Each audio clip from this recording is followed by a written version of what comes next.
Sí. El régimen económico, el régimen político que no representa al pueblo quechua, aymara, amazónico, al Perú de toda la sangre de Arguedas, se acabó. Esta vez necesitamos un nuevo pacto social, una nueva constitución que haga de los recursos naturales, el gas de camisea, nacionalizado. Revisión de los contratos de concesión, nuevos estándares, esta vez a favor del pueblo y no las transnacionales. Nosotros invocamos a ese movimiento popular y social a dar vuelta a la tortilla democrática. Llamamos a la reconciliación nacional, a la libertad de todos los presos políticos después del 7 de diciembre que hoy son encausados. Creemos que es la hora del pueblo, la libertad del presidente Castillo, la recuperación de la democracia y justicia para los mártires del sur. El 12 de abril, juntos con el pueblo, JP, Juntos por el Perú. El día de hoy nos acompaña en nuestros estudios Roberto Sánchez, candidato a la presidencia por Juntos por el Perú. Él es congresista, él fue electo por Juntos por el Perú como congresista y hoy es su candidato a la presidencia. Bienvenido, Roberto, gracias por estar acá. Buenas tardes, Nicolás, gracias por la invitación, encantado de poder venir aquí a conversar con todo el Perú, con la gente, aquí desde tu programa. Hay una primera pregunta que es inevitable, que yo se la he hecho a los candidatos de izquierda. ¿Por qué la izquierda va una vez más fraccionada? O sea, está López Chao, estás tú, está Vladimir Cerrón, está Atencio. ¿Por qué? Incluso yo casi que incluiría a Johnny Lescano, que cada vez es menos de Acción Popular y más de izquierda, ¿no? Sí, buena pregunta, estimado Nicolás. Yo creo que Perú Libre no es la izquierda, forma parte del pacto mafioso que hoy cogobierna en el Ejecutivo, en el Legislativo, en el sistema de justicia y otros poderes. Así que, primero, descartado. Para mí, Alfonso López Chao viene de su formación aprista, y yo no creo que él represente. O sea, tampoco es de izquierda. Creo, no, es que él mismo lo ha dicho, ¿no? Él es socialdemócrata, él es liberal, ¿no? Yo no creo que sea la izquierda, ¿no? Sí, en cambio, Atencio y Venceremos. Pero hay una sola razón por la cual no estamos juntos, porque ellos dijeron públicamente: nuestro proceso con Juntos por el Perú va bien, pero que desde llegó Antauro, jamás iremos con Antauro ni con Juntos por el Perú. Y entonces ellos deciden separarse. Claro, ya en la época electoral... Ellos son los que deciden... Así es, separarse, romper, ¿no? Porque mientras esté Antauro, jamás, fascista, asesino, etcétera. Sin embargo, en la campaña, contentos los hemos visto, a Atencio y a Antauro conversando, buscando el apoyo electoral. Nosotros somos del movimiento popular y social, y yo diría, Nicolás, más allá de la izquierda. Porque izquierda también forma parte de esa profunda autocrítica que hay que hacer, porque no hemos dado la talla como proyecto político para refundar la patria, hacerla más democrática. Así que izquierda y derecha estamos con esa responsabilidad. Ahora, pero igual la conclusión es la misma. La izquierda una vez más va a ir dividida, pero yo pienso que el electorado de izquierda como que les va a jalar las orejas y va a tener que votar. Solo uno puede pasar a la segunda vuelta. Sí, yo creo que... Y va a haber una concentración del voto. Alguna gente dice, López Chao es el que va a jalar el voto. ¿No? Bueno, creo que en el Perú la crisis y fragmentación del sistema político es tan tremendo y terrible que yo creo que es en este tramo donde recién se definen las cosas y veremos, ¿no? Estamos en carrera todavía. Mira, hay un... que dice Miguel El Retorno, dice que el Chau es de la Confiep con K. Claro, lo que acaban de decir es que, claro, si tú ves a un aprista, ¿no? Hablo de Roque Benavides, ¿no? Que casi es candidato presidencial del APRA, defendiendo la postura de Alfonso López Chao, se entiende claramente que ahí no hay nada de izquierda, ¿no? Democráticamente lo digo, ¿no? Abierto es mi opinión. Ahora, revisemos, primero está claro, va más allá de cualquier otra consideración, la izquierda va dividida una vez más en las elecciones. Ahora, ¿por qué la izquierda no asume la responsabilidad de sus propias decisiones? Pues te voy a enumerar de lo que ha sido el voto de la izquierda en los últimos años. El año 90, Fujimori fue electo presidente con el voto de la izquierda. El año 2000 fue, ¿no es cierto?, Alejandro Toledo fue electo presidente con el voto de la izquierda. Ollanta Humala fue electo con el voto de la izquierda. Pedro Pablo Kuczynski fue electo con el voto de la izquierda. Pedro Castillo fue electo con el voto de la izquierda. Pero el problema es que la izquierda nunca asume la responsabilidad de su propio voto. O sea, nos pone gente en la presidencia de la República y después se sacuden de su responsabilidad. ¿Por qué? Cada coyuntura es sui generis, ¿no? Por ejemplo, ante lo que significó la desastre del gobierno aprista, aparentemente había pues una fuerza de cambio, ¿no? Alguien que no viene de ningún partido, el chinito gracioso, y evidentemente el sector popular se encandila y apuesta por algo distinto como motor de cambio. No daremos el Fujishock, y mentira, ¿no? Fue absolutamente mentira. Tanto así que es uno de los gobiernos sexto, séptimo, más corrupto en toda la historia de los gobiernos. Y luego con Toledo, igual anti-Fujimori, una fuerza de cambio, pero una cosa es un cholo en el poder que el poder de los cholos. Con Ollanta, lamentablemente la hoja de ruta, todo lo que dijo nunca se cumplió. Pero dicho criolllamente, es algo así como que la izquierda siempre la huevea. O sea, la izquierda le crea a un candidato, lo hace presidente con su voto y después el candidato hace cualquier cosa menos. Sí, creo que hay una fuerte razón de cambio y de antisistema que quiere renovarlo todo, pero no se ha logrado desde la Izquierda Unida, ni siquiera con Barrantes, ¿no? Porque podía haber sido una segunda alternativa en la segunda vuelta, pero prefirió a su amigo aprista y retiró su candidatura. Desde entonces, como proyecto político organizativo, con capital social, con proyecto de país, hay que hacerlo autocrítica. La izquierda no ha sido capaz de hacerlo.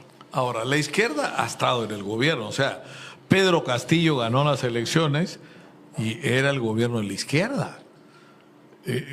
Y lo que se puso más o menos en evidencia, más allá de cualquier otra consideración, es que la izquierda estaban tan ocupados en pelearse entre ustedes que se olvidaron de gobernar el país, ¿no? Creo que hay un factor en el sistema político peruano, Nicolás, y lo han dicho diferentes académicos, ¿no? Hay un divorcio completo en la representación social y en la legitimidad de los líderes. Y no es un tema solo de la izquierda, es un tema de los 200 años de república, ¿no? Porque esta independencia ha sido una independencia falsa, ¿no? En realidad hemos cambiado de dueños europeos a capataces criollos, que en 200 años hay un régimen económico, después del 93, que saquea los recursos naturales, que gobierna para las transnacionales, para una élite. El 1% de la población concentra el 50% de la riqueza nacional.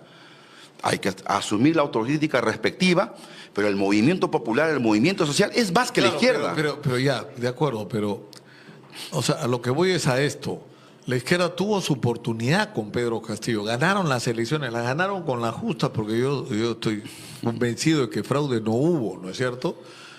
Ganaron las elecciones y tenían la oportunidad, y alguna gente dice, sí, pero la derecha boicoteó pero ¿qué querían? ¿Que la derecha aplauda que la izquierda había ganado las elecciones? No lo iban a hacer. Y el reto que tuvo la izquierda fue el de unirse alrededor de un programa mínimo común y llevar al país hacia lo que consideraban era el camino alrededor del cual la izquierda estaba, o con el que la izquierda estaba convencida que había que conducir al país, y no lo hicieron. Es que mira, hay que entender, Nicolás, los últimos 7, 8 años, desde la mayoría congresal fujimorista, y se rompe, ¿no es cierto?, mayoría congresal, presidente, vacancia, vacancia, vacancia, vacancia, y luego ya en el gobierno del presidente Castillo, del movimiento popular, nunca se reconoció el triunfo, hubo un desprecio total, obstruccionismo, y hoy un candidato a diputado en el partido del casco, ¿no es cierto?, ha confesado. Él dice, nosotros nos organizamos,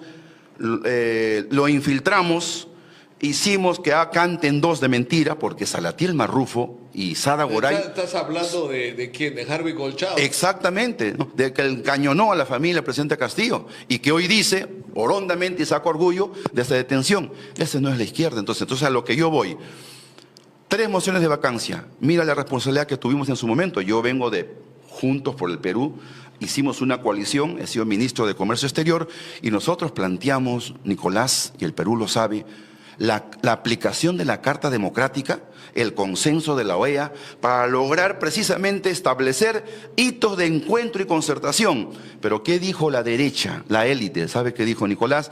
Métanse la Carta Democrática por el poto. Disculpa tú la grosería, pero dijeron así. Jamás quisieron, obstruyeron, vacancia, tercera moción de vacancia, denuncias, una élite que jamás aceptó el voto popular rural, el sombrero chotano. Claro, eso también es una verdad, Nicolás. Pero Roberto, lo que también es cierto es que eso era más o menos previsible. Insisto, la derecha no iba a celebrar que la izquierda gane una elección por primera vez en el Perú. Pero tenía que haber sido... La oportunidad que tenías era de mostrarle al país que la izquierda, aparte de oponerse, de criticar, ¿no es cierto?, de ser contestataria, era capaz de conducir los destinos del país para que el crecimiento económico le llegara a la inmensa mayoría de peruanos. Ni siquiera tenía que hacer una revolución, tenía que hacer un gobierno eficiente, ¿no es cierto?, al servicio de la gente, nada del otro mundo, y no pudieron.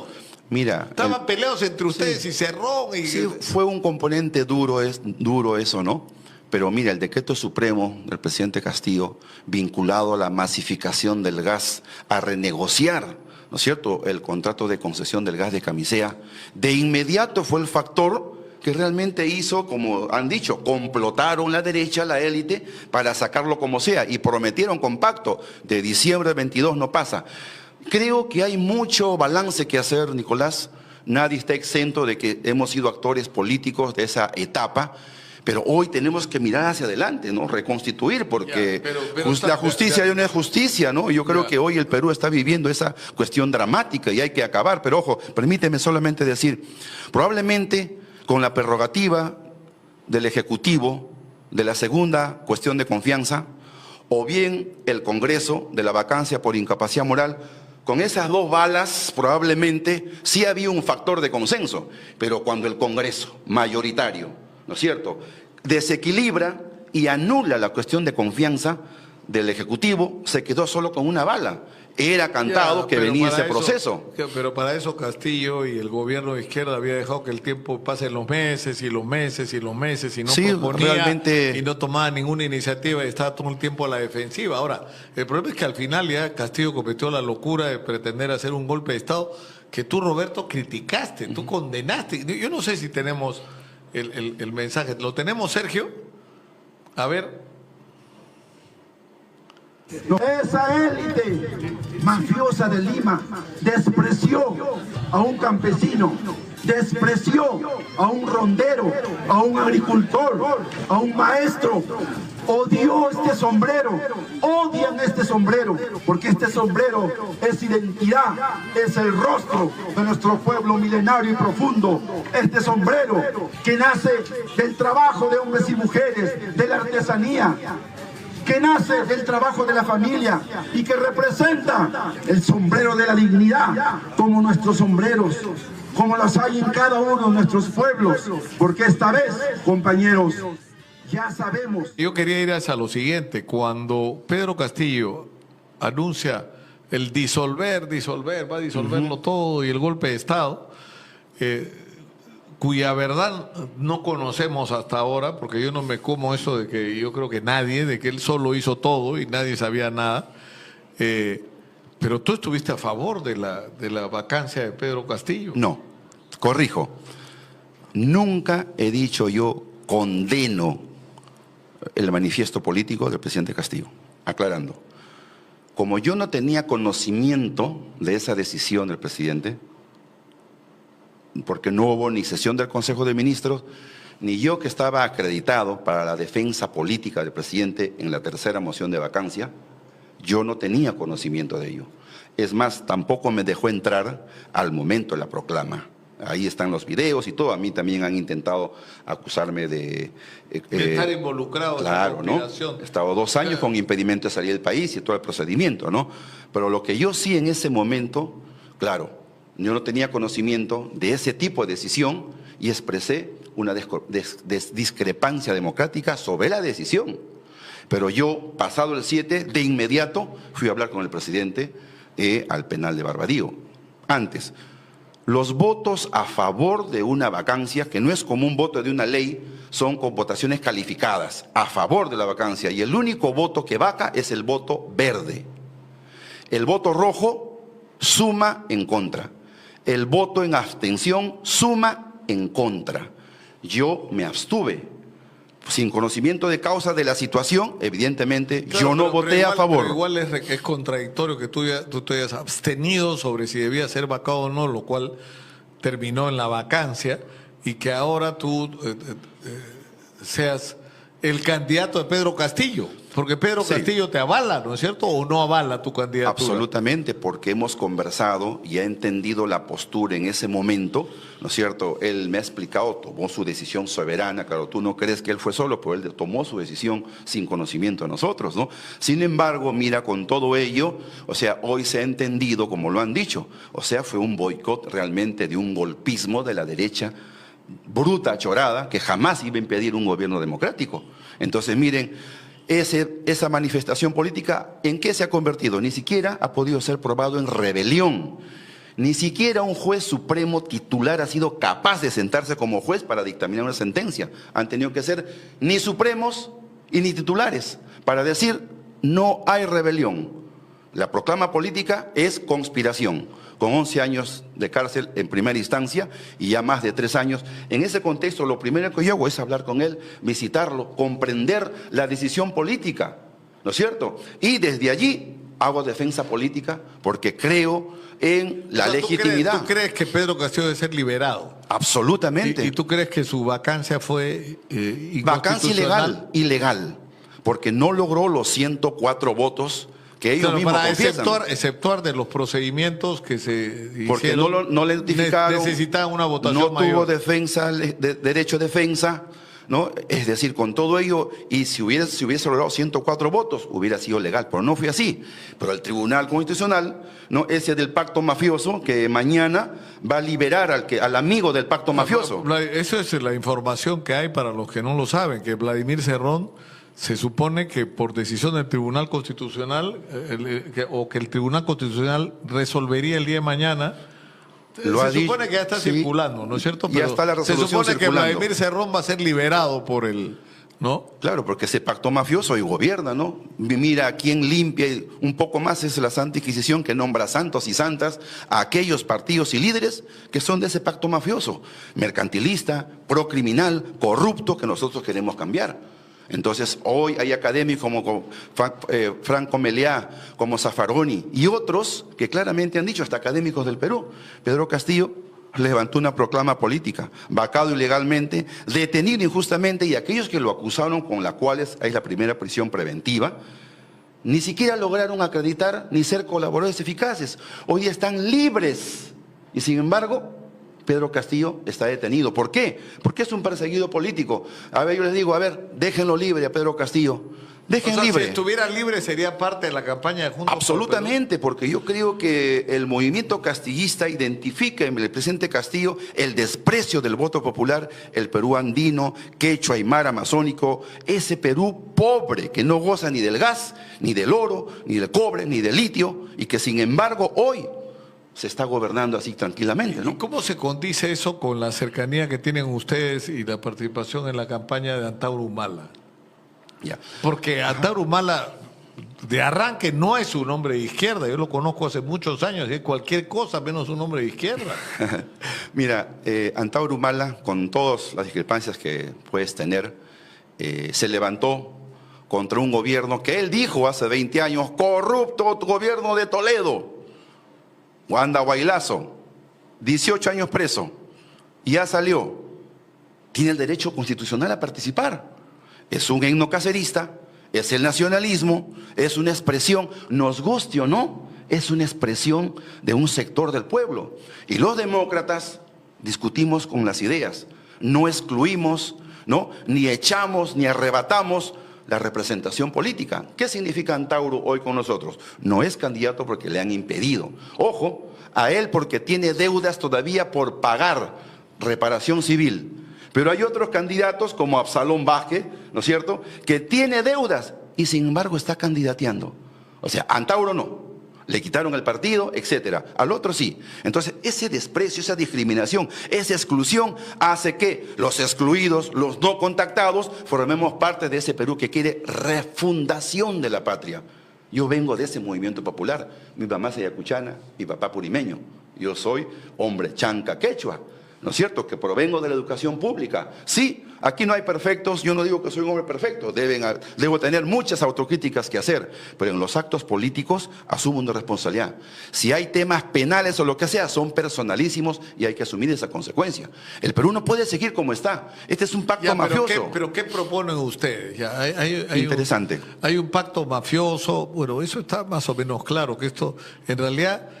No recuerdo cómo fue tu votación, pero en diciembre del 22 tenían que irse todos. Ahí debieron adelantarse las elecciones. Siempre estuve a favor de el día que Dina Boluarte, ¿no es cierto?, de adelanto de elecciones generales. He votado todas las veces y he defendido todas las veces y jamás me he reunido al que yo considero gobierno usurpador.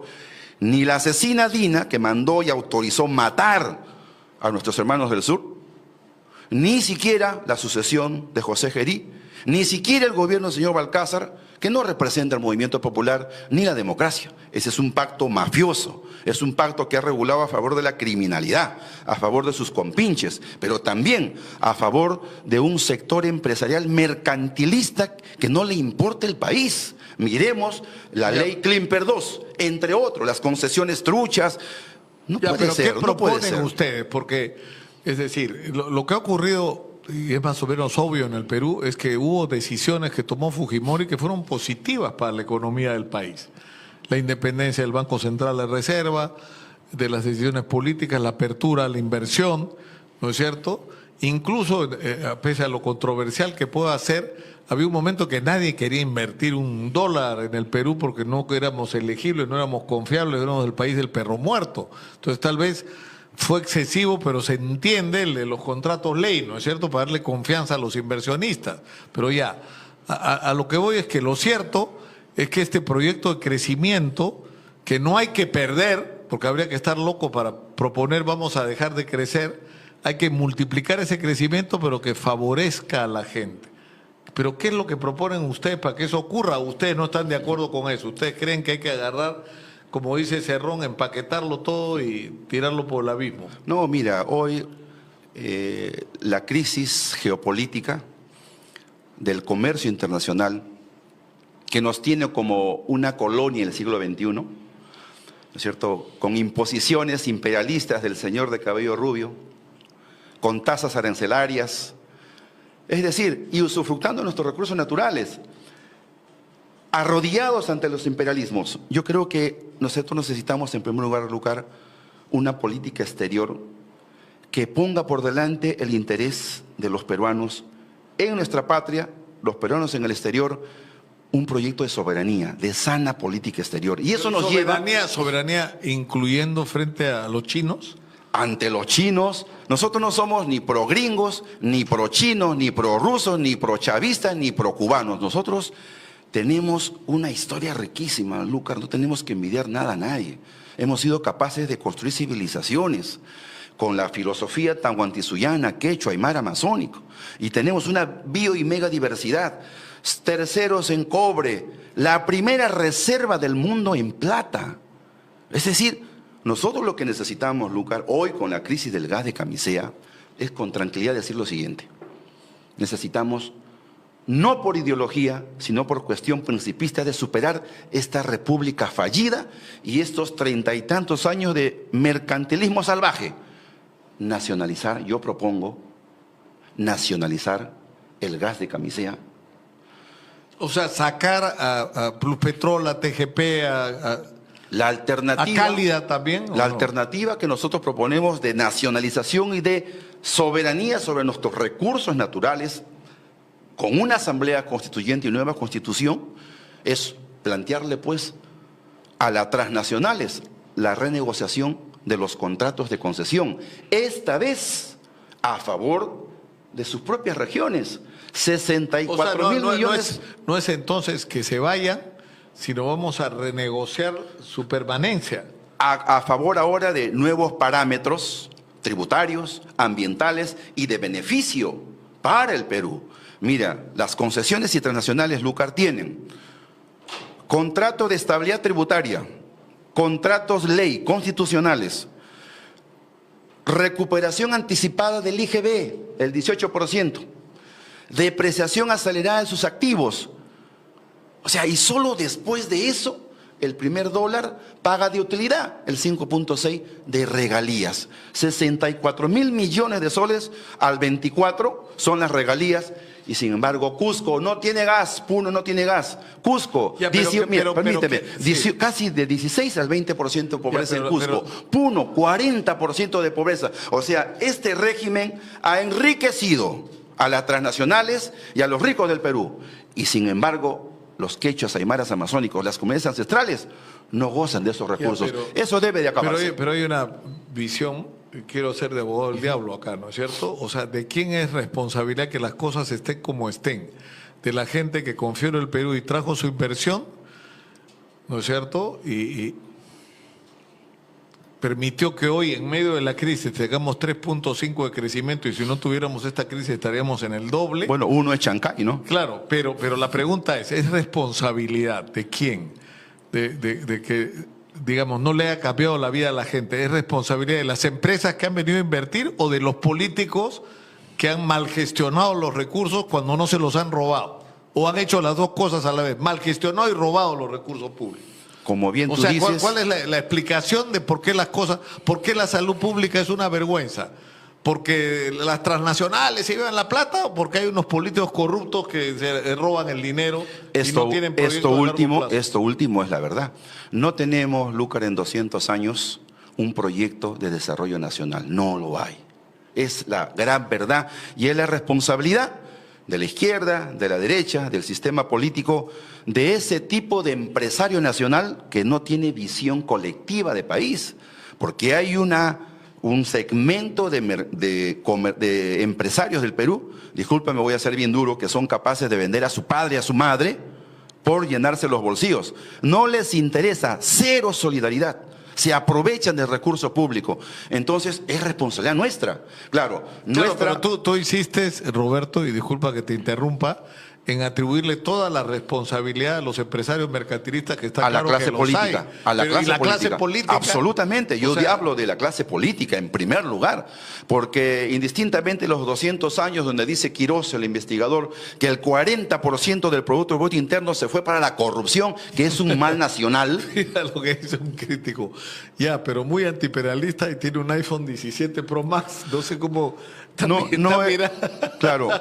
Porque la tecnología nos obliga también a tener ese recurso. O ser progresista, o ser de izquierda, el movimiento popular, claro, es hablar con piedras. Tiene que ser pobre. Es imposible, es una idea.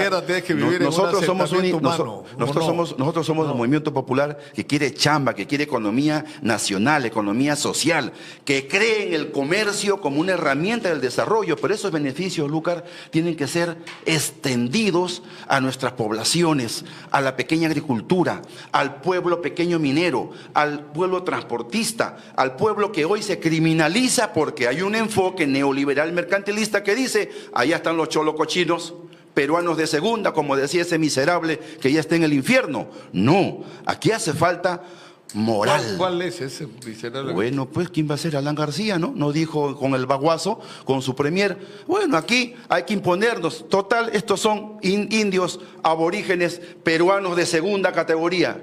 No, señor, el Perú necesita acabar con esa élite y clase política racista que tenemos. Ahora, ¿tú no te sientes parte de esa clase política?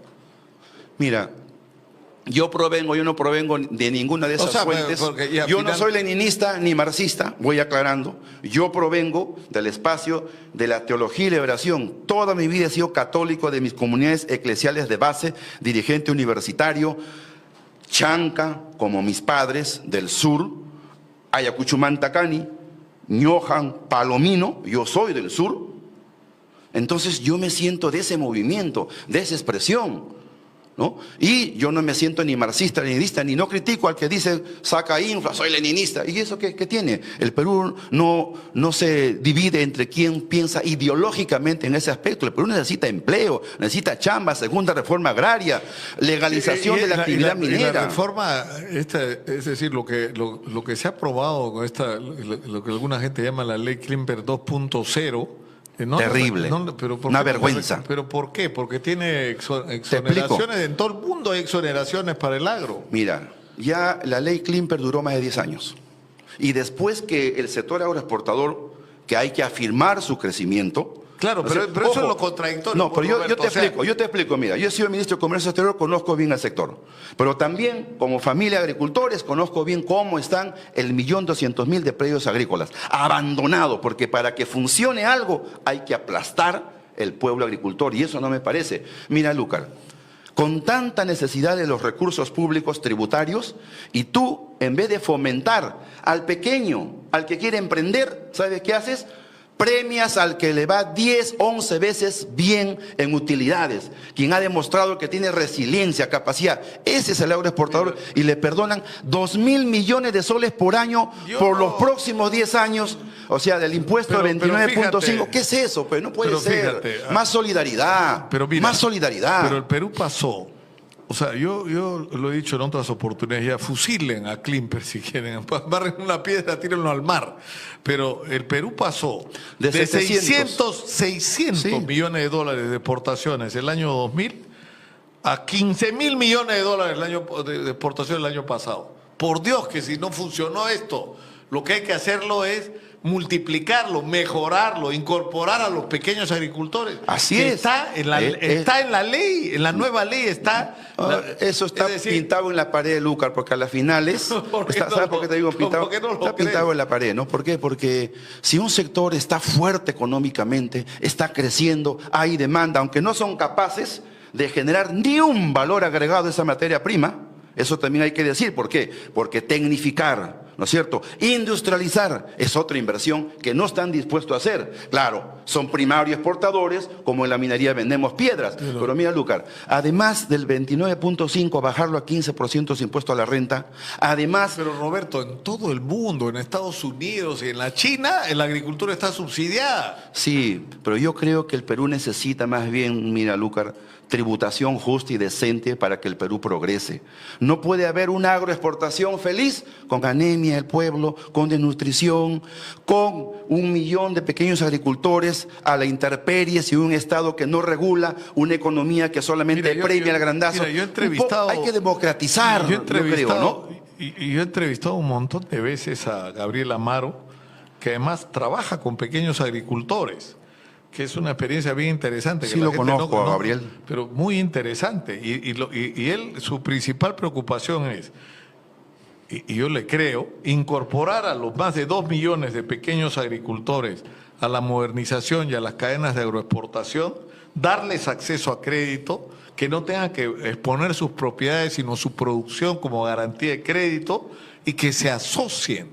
Y están tratando de rescatar la experiencia española de las cooperativas, donde los pequeños agricultores se juntan para juntos ser tan poderosos como las grandes agroexportadoras. Yo conozco, y actuar de igual a igual. Conozco a Gabriel Amaro de Agap. No puedes decir que es un enemigo del pequeño agricultor, yo te digo, cuando es una de las personas más preocupadas. Yo te digo, mira, yo conozco a Gabriel Amaro, sé de su buena voluntad, pero aquí no es suficiente buena voluntad, ¿no? Porque sí, ¿cómo llegamos a ese 1.200.000 de pequeños grupos de agricultores?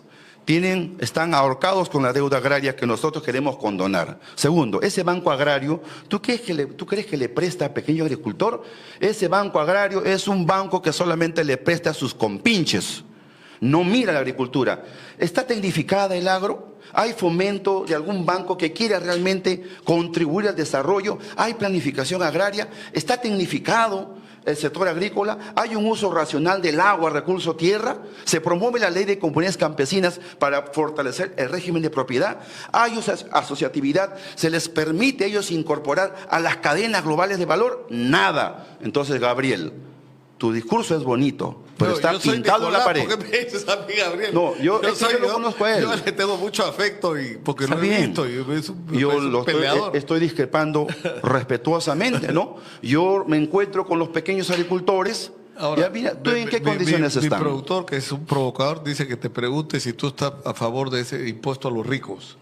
De que hay que clavarle impuesto a los ricos. Impuesto a la riqueza. Mira, es que te comento, gracias a tu productor, mira, en América Latina, Lúcar, las sociedades como promedio pagan el 22% de la tributación. O sea, peso tributario el 22% al 24% como promedio en todos los países de América Latina. ¿Sabes cuánto el Perú? 14. O sea, evasión de impuestos, elusión de impuestos, corrupción. Si nosotros hiciéramos una profunda reforma tributaria solamente para llegar a 20, ¿sabes cuánta plata tendríamos por año, Lúcar? 60.000 millones de soles de recaudación tributaria. Y en vez de orientar a la salud, a la educación, a la vivienda. Por fin aceptaste que se equivocaron, no sé a qué. ¿Quién se equivocó? A ver, acláreme.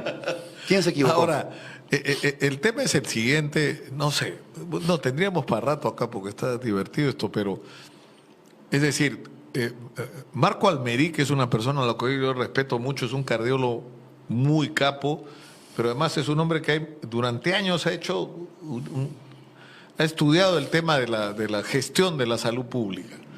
Y él dice que el problema en el Perú no es solo un problema de recursos, que debería haber más recursos en la salud pública. Por supuesto, dice Marco, pero el principal problema es la gestión de los recursos, porque es una gestión mediocre, ineficiente y corrupta, y que eso atraviesa todo el aparato del Estado peruano. Entonces no se trata de tener más dinero, se trata de que en gestión el dinero no se lo choree, pues, Roberto. Lo que pasa, lo Nicolás, ponga al servicio de la sí, gente, le cambie la vida a la gente. Entiendo tu idea. Lo que pasa es que tú quieres tener una gestión administrando pobreza, cuando la repartición de la torta no es justa, pensando en todo el país.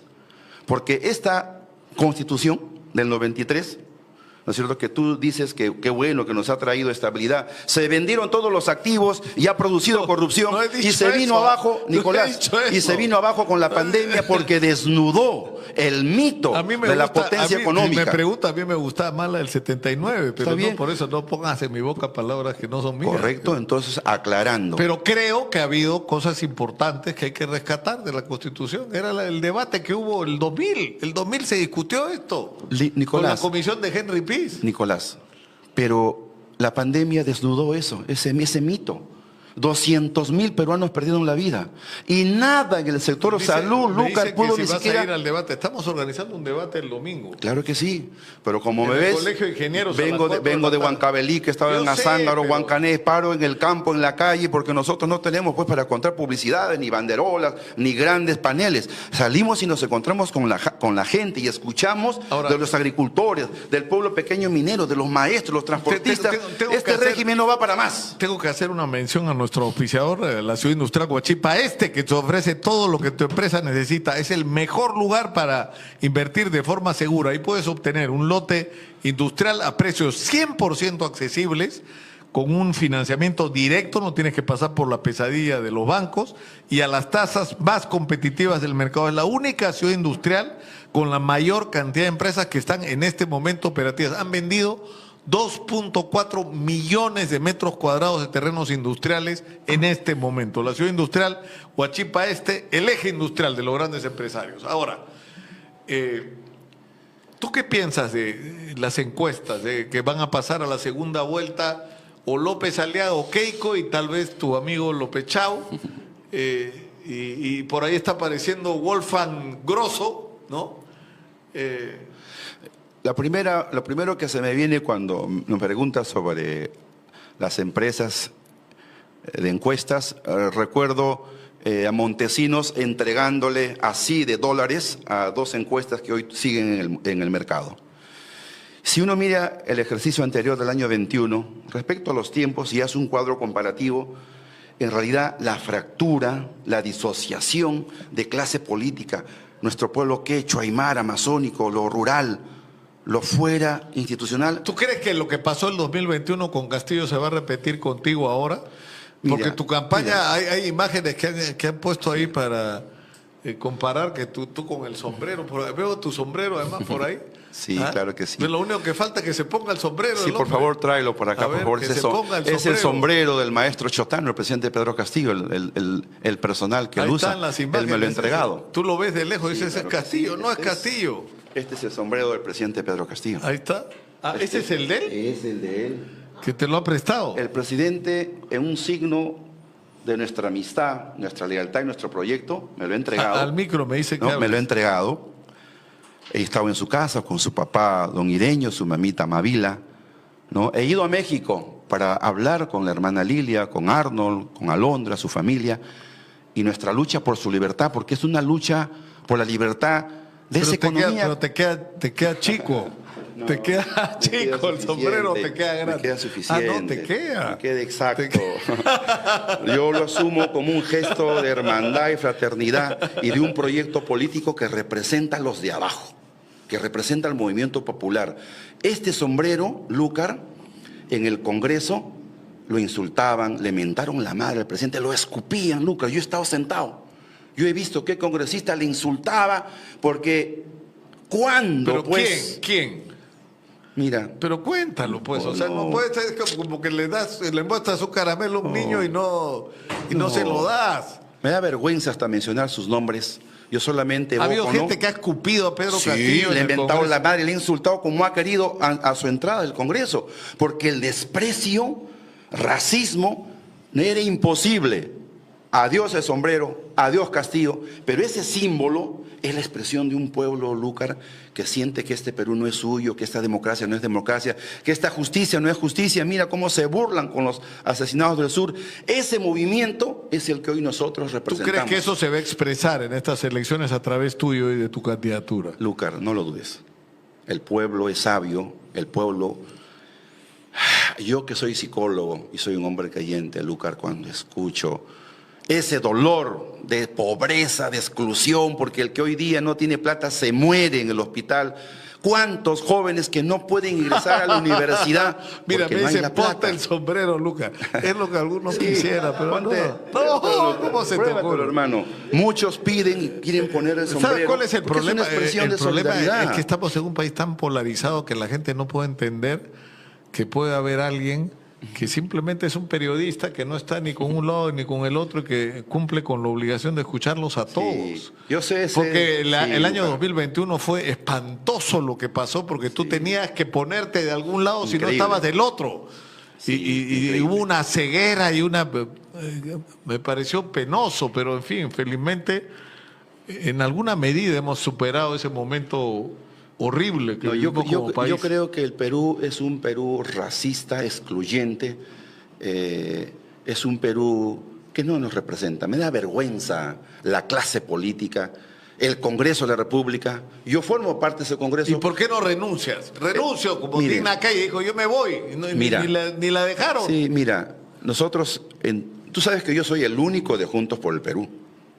Nosotros llegamos con una alianza con Nuevo Perú, con Verónica Mendoza. 4 eran de Nuevo Perú y yo el único de Juntos por el Perú. ¿No es cierto?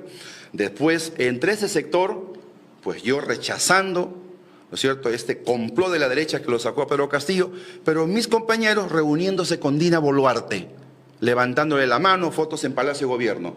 Yo discrepo con ese tipo de comportamiento, así venga de izquierda donde venga. Pues yo creo que el Perú necesita un liderazgo ético, moral desde abajo. Ahora, pero ha habido gente, tenemos que ir terminando, ¿no? Qué pena, pero que está interesante esta conversación. Porque, por ejemplo, Indira Wilca está con ahora, ¿no? Nación. Sí. Con López Chau. Sí. Donde también está Harvey Colchado, ¿no? Sí. Bien extraña la alianza, porque Harvey Colchado estaba con Patricia Benavides, así. Yo lo tomo respetuosamente, es una opinión, como ya un oportunismo electoral, ¿no? Porque hay una izquierda que en América Latina pues se expresó a favor de ese maestro, en contra de ese maestro gobierno corrupto, chotano, así se han expresado a nivel de América Latina. Hay dirigentes de izquierdas que han marcado también su sesgo racista. Yo creo, Lúcar, que este es el momento donde el Perú tiene la oportunidad de refundar su república fallida. Todos decimos república fallida que no nos representa. Mira cuánto tenemos hoy el precio, la onza del oro, más de $5.200. Los commodities no van a durar para siempre y el Perú no está a la altura de esa refundación. Yo tengo una pregunta que sé que no te va a gustar. Si tú tuvieras que escoger entre, ¿qué te digo? Pues Keiko y López Chao, que una persona amiga que algo conoce de proyecciones electorales seriamente, me dice que es un escenario posible. Es un escenario posible. ¿Tú por quién votas? Bueno, ¿Por Keiko, por López Chao? ¿O te abstienes? He aprendido en la práctica la conducción del día y del presente, ¿no? Los futuros son inciertos, Lucas, los futuros son inciertos. Yo te preguntaría, ¿votarías por Keiko o por Roberto Sánchez del movimiento castillista, de Juntos por el Perú? Tengo que contestar ahora. Ahí está, no, como te digo, son hipotéticos y todo, ¿no? Yo creo que... Voto en blanco, viciado. Roberto, tenemos que terminar por hoy. Muchas gracias por estar con nosotros, ¿no? Ojalá que sea posible tener... Estamos tratando de hacer un debate, además es bien bacán, porque va a estar Fabricio Escajadillo, que claramente no piensa como yo, pero yo le tengo mucho cariño, mucho afecto, y es una señal de cómo creemos ambos, cómo deben manejarse las cosas en el Perú, que es posible tener diferencias y sentarse en una misma mesa y hacernos las mismas preguntas y preocuparnos en común por los problemas del país y sus soluciones y encontrar todo aquello que nos une. Eso es posible. Y por eso yo valoro tanto esta iniciativa de los chicos que trabajan. Mira, ahí está la convocatoria, ojalá sea posible. Han salido muy mal los debates, la gente del Colegio Médico se está quejando de que nadie quiere ir. Hoy día me toca a mí. Al Colegio de Ingenieros fueron 4 la otra vez, 4 de los 36 candidatos, no puede ser.